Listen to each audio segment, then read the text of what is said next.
Welcome to Minghui Radio's Falun Gong News, direct from China and around the world.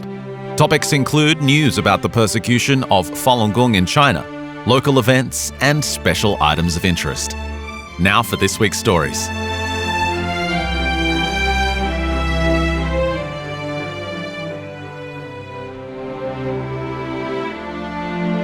USA. Falun Dafa practitioners participated in Fremont, California's annual Festival of Globe India Day Parade and Fair on August 16th. The event celebrated India's Independence Day with cultural performances, floats, and community groups. Practitioners demonstrated the exercises, performed the dragon dance, and played the waist drums. After the parade, the practitioners continued to introduce Falun Dafa to the public at their booth.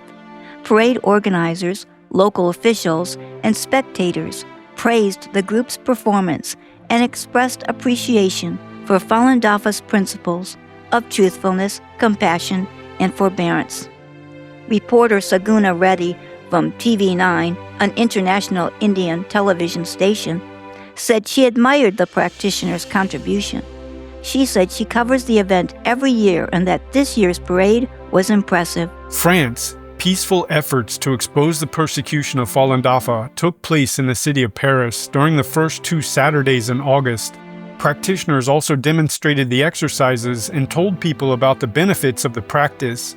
Passers-by talked with practitioners at Paris Place Italia on August 1st and at a similar event in the Châtelet district on August 8th. Signature drives were held for a petition calling to end the persecution. People were appalled to hear about the live organ harvesting. Street documentary photographer Lorla Karapuli said the persecution shocked and horrified her.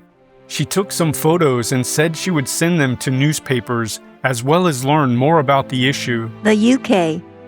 Falun Dafa practitioners participated in the 48th Bristol Balloon Fiesta from August 7th to August 9th in the city of Bristol, England. One of the largest hot air balloon festivals in Europe, the popular event attracts thousands of visitors from various countries each year. This was the 4th year that practitioners were invited to participate. Practitioners demonstrated the exercises and raised awareness about the persecution. Many people signed a petition calling for an end to the persecution and watched practitioners perform dragon and lion dances. Sweden. A 1-week-long Falun Dafa summer camp was held for people of all ages in the town of Uddevalla from July 27th to August 2nd. The town was particularly special to some camp participants because more than 30 years ago, they listened to Master Li give a lecture there. Camp participants read Falun Dafa books together, did the exercises, and talked about their cultivation experiences. They also held an event in the city center on July 30th to introduce the practice to the public and raise awareness of the Chinese Communist Party's persecution. It drew attention from both local residents and tourists. Some people read the displays while others talked with practitioners. Some tried the exercises. Practitioners also did the exercises during a folk music and cultural festival held at the Uddevalla City Museum on August 1st. Germany. Falun Gong practitioners held rallies and marches in the city of Frankfurt in August. One rally took place in the center of Frankfurt at Hauptwache Plaza on August 7th and another near City Hall on August 8th. Performances by the European Tianguo Marching Band, Waist Drum Team, and Dragon Dance Team drew many spectators. Practitioners introduced Falun Gong and presented information about the ongoing persecution in China. People attending the events signed a petition calling for an end to the human rights abuses.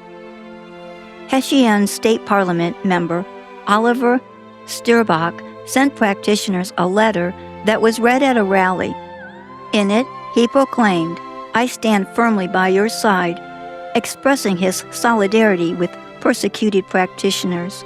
He also said, "You give a voice to those whom the party aims to silence. You demonstrate that intimidation and oppression will not go unchallenged." The Netherlands. A large banner was hung in front of the Ministry of Foreign Affairs of the Netherlands near the Hague Central Station on August 6th.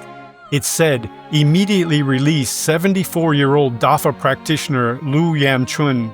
That message referred to an incident that took place in Changchun, China, when police conducted large-scale arrests of Falun Dafa practitioners on July 2nd. The practitioner mentioned on the banner was among those arrested that day.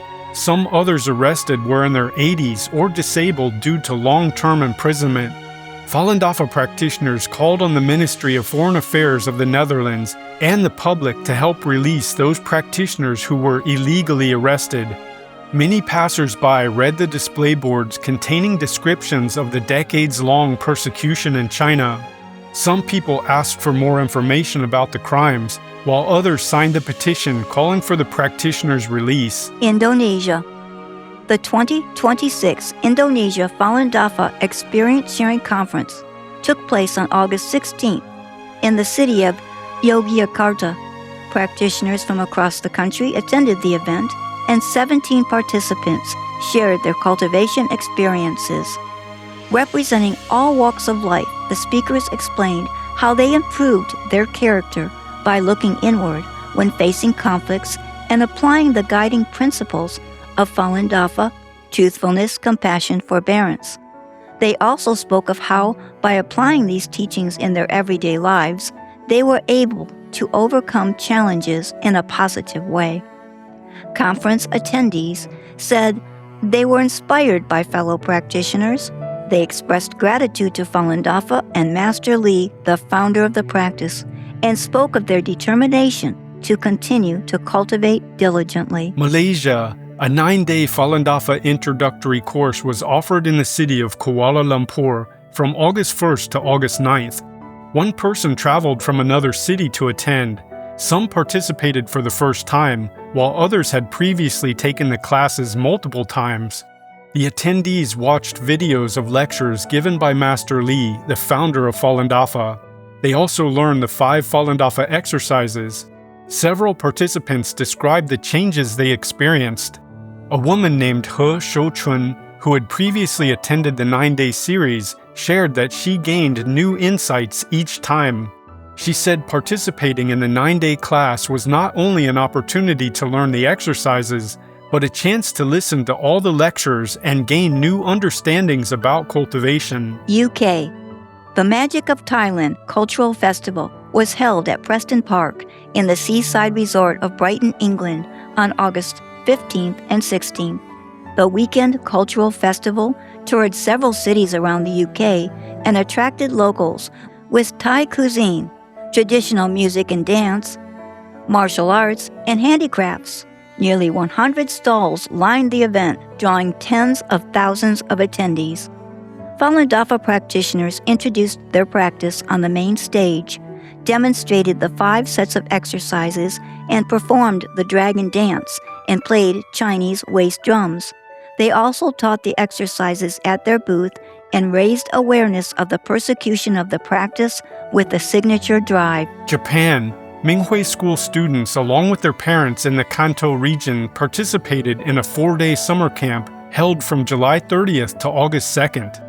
The Minghui School is a non-profit educational organization established by Falun Gong practitioners. The school's primary objectives are to properly educate children in a cultivation environment and to offer classes on traditional Chinese culture. 27 people, including 14 children from kindergarten to middle school age, took part. The event was held at the Kamugawa Youth Nature Center on the coast of the Chiba Prefecture. Amidst the natural surroundings, the children engaged in a wide range of outdoor activities and enjoyed a fulfilling vacation experience. They studied the Falun Dafa teachings in a group and practiced the exercises. They also swam, kayaked, and cooked meals outdoors and enjoyed fireworks displays. USA. A Falun Dafa Experience Sharing Conference was held at the San Mateo Hillsdale Theater in San Francisco, California on August 15. 23 practitioners from the San Francisco Bay Area and nearby regions shared how they aligned themselves with the principles of truthfulness, compassion, forbearance by studying Falun Dafa's teachings. Practitioners reported confronting attachments to fear, resentment, fame, gain, and sentimentality. One 28-year veteran of the practice said that he'd come to understand more clearly that cultivation is not about proving oneself, but about assimilating to Dafa, eliminating attachments, and developing compassion.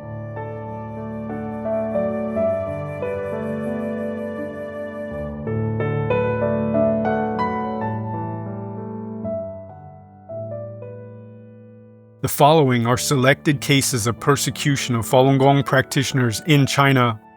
A 65-year-old woman in Kunming City died suddenly on September 9, 2025, 2 days before the end of her 6-year prison term for practicing Falun Gong. Government security officers followed Ms. Pu Ba-yo for months before arresting her in 2019. Her family was kept in the dark about her prosecution and prison admission. The prison refused to provide any details regarding Ms. Pu's death. It is unknown if the prison returned Ms. Pu's body to her family. According to an insider, Ms. Pu was injected with toxic drugs while in prison, a common practice imposed on Falun Gong practitioners who refused to renounce their faith. Since the CCP ordered the persecution of Falun Gong in 1999, Ms. Pu was repeatedly targeted for upholding her faith. Prior to her latest prison term, she received 2 other 3-year sentences.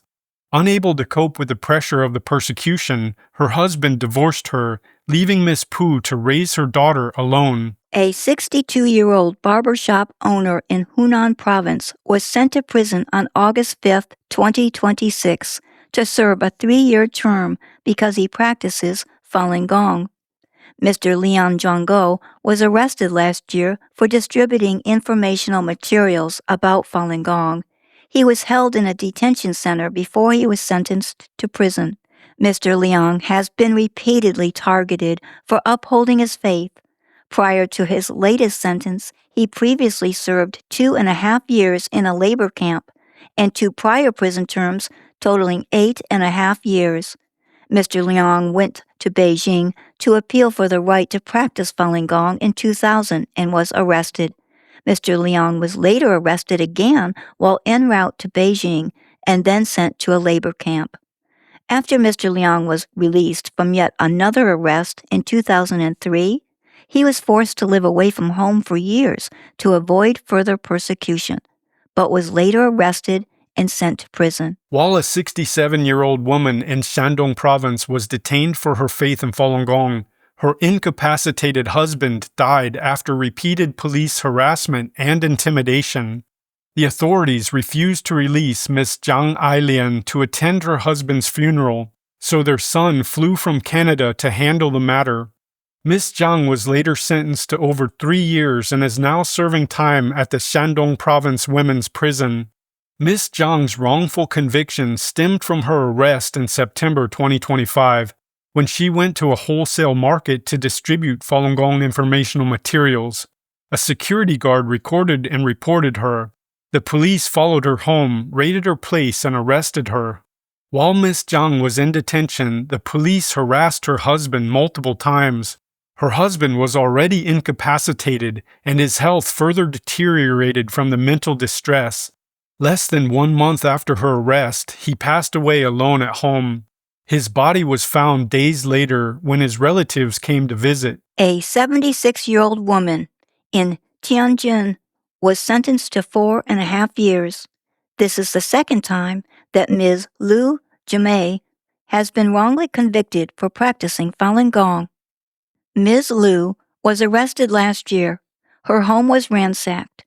Her husband, Mr. Wang Runchen, was also arrested because the police alleged that a surveillance camera recorded him distributing Falun Gong informational materials. He was released later that day, but Ms. Liu remained in custody. Ms. Liu was previously arrested and sentenced to 1 year after being reported for talking to people about the persecution of Falun Gong in a public place. After the Chinese Communist regime initiated the persecution of Falun Gong in 1999, the family endured repeated arrests, harassment, and detention for upholding their faith. Ms. Liu has been arrested more than 10 times. Her son, Mr. Wang Haifang, was sent to a forced labor camp and fired from his job. Her daughter, Ms. Wang Heiyin, was also sentenced and subjected to involuntary drug administration, which led her to suffer a mental breakdown, and she remains mute and in a delirious state most of the time.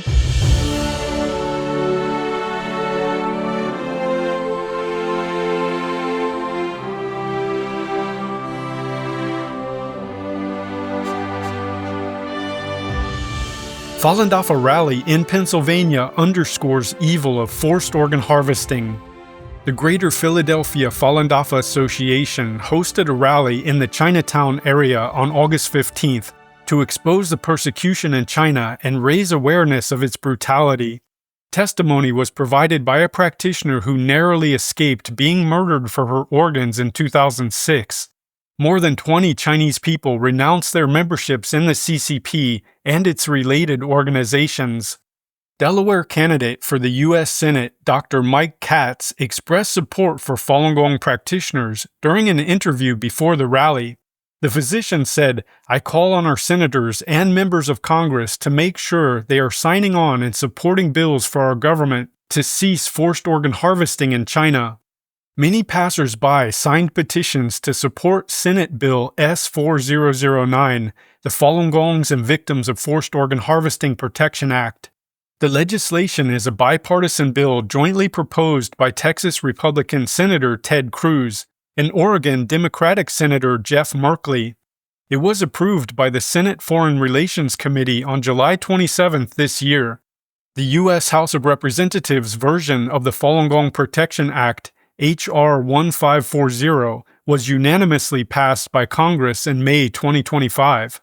During the rally, a Falun Gong practitioner originally from Anhui Province, China, named Tian Zhongfeng, recounted her experience of narrowly escaping organ harvesting after she was arrested in March 2006. She was brought from a labor camp to a hospital where she was restrained. She was administered unknown drugs and her condition was monitored daily. Tian recalled, "When I overheard a security guard talking to his family and learned that it was an operating room for heart surgery, I began to suspect that I was about to become a victim of forced organ harvesting. Fortunately, a kind-hearted doctor quietly intervened and a nurse administered different drugs to Tian. During the doctor's rounds the following day, a determination was made that her organs had become damaged, thus making her unsuitable as an organ source. She was then sent back to the labor camp, and her family was notified to pick her up. At that time, she was in a great deal of pain, presumably from the unknown drugs she had been injected with. Tian eventually escaped from China and fled to the United States in 2012. Dr. Jessica Russo, a representative from the organization Doctors Against Forced Organ Harvesting, addressed the rally. She said, "The most egregious form of persecution against Falun Gong practitioners, one more evil than anything we have seen in our lifetimes, is forced organ harvesting. Forced organ harvesting," she explained, "is the killing of innocent people for their organs. In China, prisoners of conscience make up the victim pool, with Falun Gong practitioners being the largest group of victims, as well as Uyghurs, Tibetans, House Christians, and others." Dr. Russo continued, "Forced organ harvesting in China is driven by financial gain. It is considered to be a $9 billion industry, but primarily it is a crime of genocide." She added, "Transplant centers in the U.S., and there are many in Pennsylvania, train Chinese surgeons who will likely go back to China and commit these murders. Pharmaceutical companies, 28 in total, mostly based in the U.S., are conducting clinical trials in China for transplants, and medical supply companies are providing materials for China's transplants." She encouraged people to contact their lawmakers and sign the petition urging them to support Senate Bill S-4009. An artist named Mullah signed the petition. She said, "Official action is needed. We have representation, and we need to speak to those representatives so they listen. A petition is one way to do that." Summer camp in London, garners high praise from parents and children. A 7-day summer camp that took place in Daejeon School in the UK concluded on July 31st. 53 children participated this year. The students, teachers, and volunteers came from the UK, as well as from Spain, Italy, Norway, China, Saudi Arabia, Portugal, Belgium, and the US. At the camp, children spent their days without cell phones or computers. They read the teachings of Falun Dafa, learned traditional Chinese culture, and conducted themselves according to Falun Dafa's principles of truthfulness, compassion, and forbearance. They learned how to discipline themselves and care for others. The principal of Daejeon School, Mr. Huang, said that the summer camp provided the children with a pure and peaceful environment so that they could study and exercise with people their age. Those who did not practice Falun Dafa before they attended camp were able to experience the practice firsthand by following the principles of truthfulness, compassion, and forbearance, learning to reflect on themselves and to be considerate of others. Each day began with doing the Falun Dafa exercises outdoors at 8 a.m. In the evening, they studied Zhuan Falun, the main book of the practice. The children also learned Chinese, classical poetry, traditional Chinese dance, drama, art, and handicrafts. As part of the poetry and Chinese classes, the children were taught about proper behavior and cultivation based on traditional culture. In drama classes, they enacted ancient stories. The classical dance and art classes helped the children with focus, self-discipline, and teamwork. 7-year-old Angel said she enjoyed classical dance classes the most. She shared, "The movements are complex, and that is precisely why we need to put in our best effort to practice," which was really fun. When asked about his favorite class, Riley gave an interesting and short answer. "All of them. I listened carefully in all the classes." A student who has attended the summer camp for several years said that his favorite class this year was Chinese, especially classical poetry and recitation. He said, "The singing like recitation is healing. Traditional culture is rarely seen in modern days, perhaps only in museums, but here we can experience it firsthand." The improvement the students experienced in their personality, attitude, and behavior pleased their teachers and parents. Ruby from France was touched while watching the performances on the last day. She said that several parents were moved to tears when they saw how their children improved. She said, "Seeing my child learn so many good things at the summer camp, become more confident and focused, and perform so well on stage, I feel so proud as a parent." The principal said that seeing the positive changes in the students was what made him most happy. He elaborated, "Many parents told me they saw significant improvements in their children's personality, attitude, and behavior." One father said he noticed that his daughter became better at in-depth thinking after attending summer camp.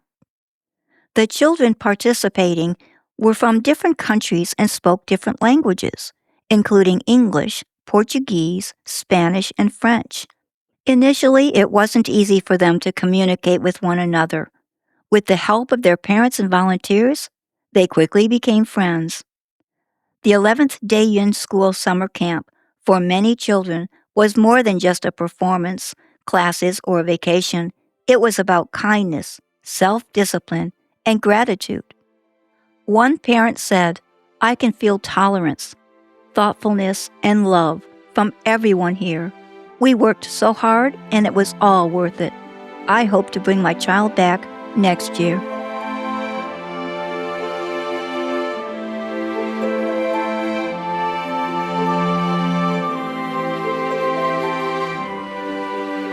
Thank you for listening to the Minghui Radio Podcast. For more information, including news about the persecution of Falun Gong practitioners in China and experience sharing stories by practitioners around the world, please visit our website at en.minghui.org.